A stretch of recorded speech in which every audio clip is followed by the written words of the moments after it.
अब भारत की खनिज की बात करता हूँ। जो कक्षा 6 से कक्षा 12 तक डिफिनीशन है, उसमें लिखा हुआ है कि खनिज जो है वो प्राकृतिक रूप से उत्पन्न एक ठोस है, और वो ठोस कार्बनिक भी हो सकता है, वो या अकार्बनिक भी हो सकता है।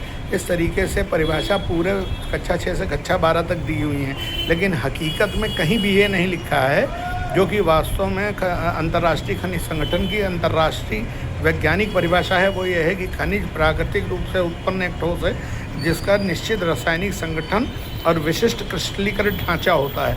विशिष्ट क्रिस्टलीकृत ढांचा मतलब स्पेसिफिक क्रिस्टलाइन स्ट्रक्चर, और इसका सीधा मतलब होता है कि खनिज जिन रासायनिक संगठन से बना है, उसके जो रासायनिक घटक हैं वो आपस में इस तरीके से जुड़ते हैं कि वो एक जाली बनाते हैं, जो कि पीरियोडिक रिपीटिंग लैटिस होती है, जाली एक होती है।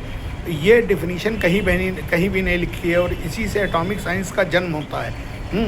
तो भारत के खान एवं खनिज विभाग में भी ये डिफिनीशन नहीं लिखी हुई है। इस कारण से भारत में कभी एटॉमिक साइंस का जन्म ही नहीं हो पाया, क्योंकि 1957 में खनिज विभाग आया, 1958 में डिफिनीशन आई, और 1962 में एटॉमिक एनर्जी एक्ट बना। तो जब डिफिनीशन ही नहीं थी तो एटॉमिक साइंस का विभाग कहाँ से बनता? ये बात जो है वो खनिज विभाग को समझ में नहीं आती कि वो भारत को कितना नुकसान पहुँचा रहा है।